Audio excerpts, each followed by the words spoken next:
Alright, dito naman tayo sa Kawasaki. Try natin.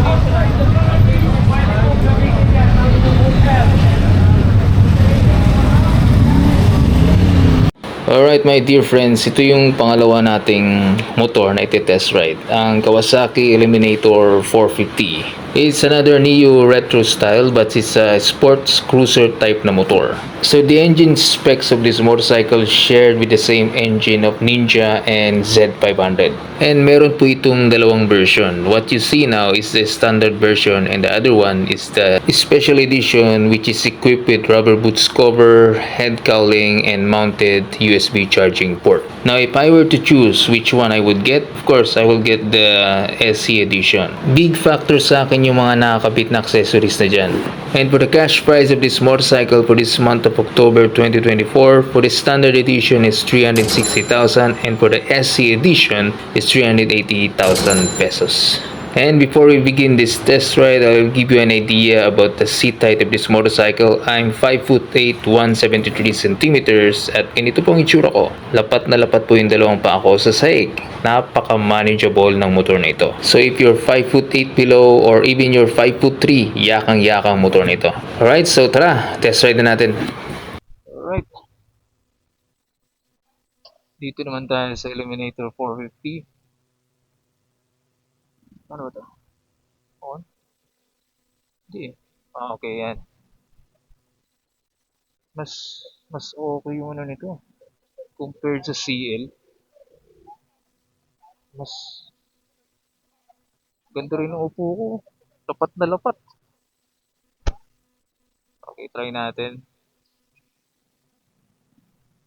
Neutral. Okay. Diba? Alright. Eliminator 450. Try naman natin to. Wala ring IV effect. Same na CL. Pero mas malaking tangke nito compared to CL 500. Okay, one down.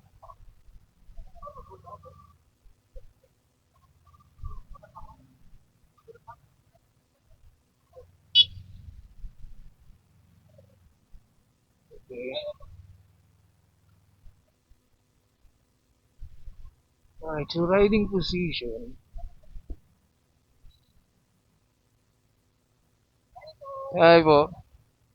So totoong isabi nila na riding position, upright siya pero hindi siya yung tulad ng typical na cruiser type. This one is it's like more on ayun, sports cruiser yung dating kasi yung paa is hindi naman masyadong naka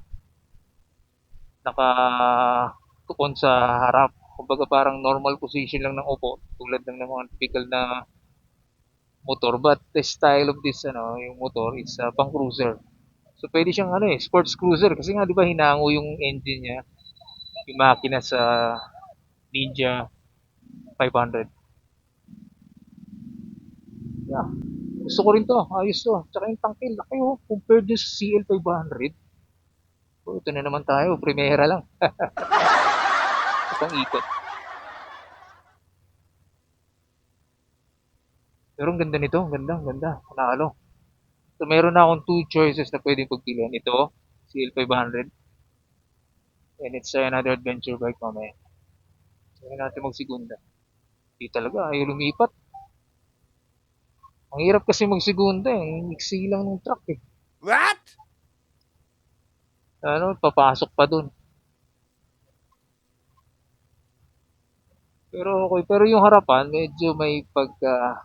Ewan ko, baka ako lang to. Nabibigatan ako sa harapan. Huh? Yun, nakasigunda rin.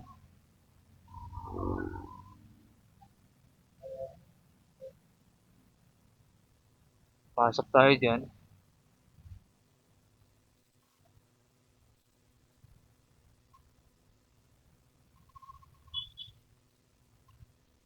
Ito.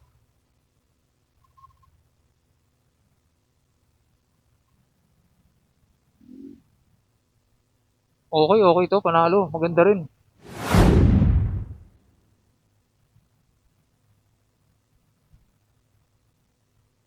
Neutral, okay. Gitna. Dati nangangapa pa ako eh. Nung unang gamit ko Vincilia. Benda Vincilia. Pero ngayon, Sobrang manageable. Sobrang well managed ko na. Hindi na ako nakakapa, hindi na ako kinakabahan. Madali ako naka-adapt. Nice. Ang ganda ng tangke, oh. Nalo sa likod. Sarap. Tapos yung pa ako, dalawang lapat na lapat yung pa ako. Imagine na to. So, okay sa akin to.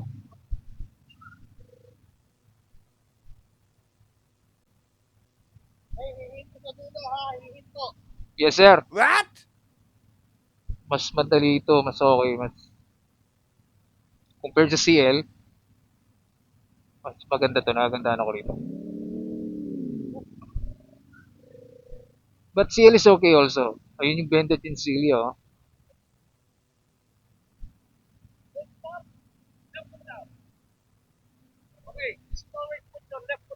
Okay. Hmm. Yes, sir. Thank you. See? Yun yung safety procedure. Tama naman talaga siya eh. That's a good thing pag may test ride is nag-ano sila, nag-guide. Uy, hindi ko naikot si CL500 ng ganito kanina. Diba? Turning radius niya, oh, sobrang Yun lang, dun pa ako nakangapa. Yung mga ganong turning radius na ganun, medyo kinabahan ako ah. So CL, oh, okay din eh.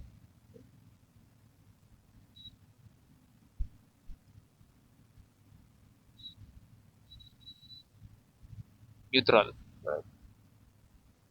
Pero okay, okay to. Compared to CL500, parang mas okay din to. Di ba?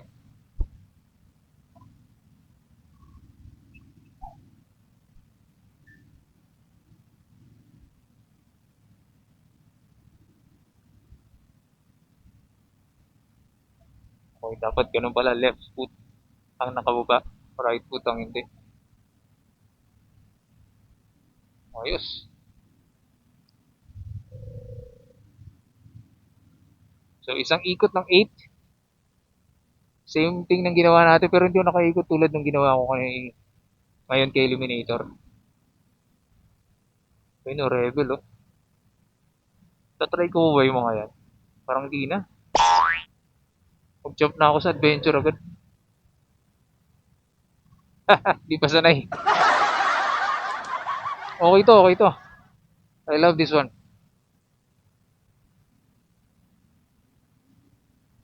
Last na ikot, then okay na.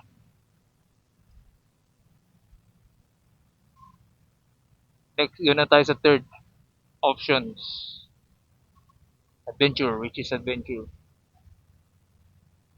Then sports bike. Love this one, I love.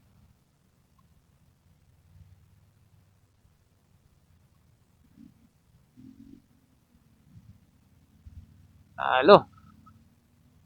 Yun pa yung Triumph pa lang. Gusto ko i-try yan. Later, later. Segunda. Di talaga pwede mag-tresera. Mamatayan ko pag nag-tresera.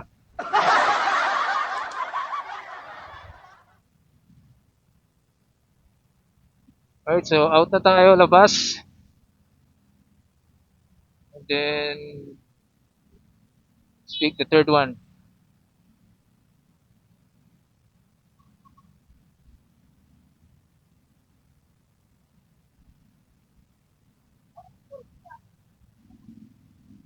Sarap po. Ito yata yung Royal Enfield shotgun.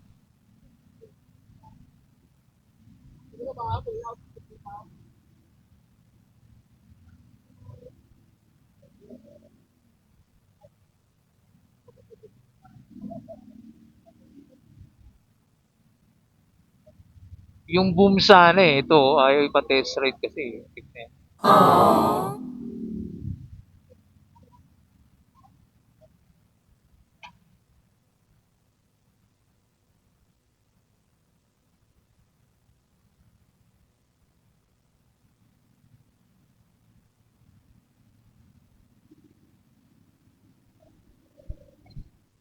Alright, park na natin, then next motorcycle tayo.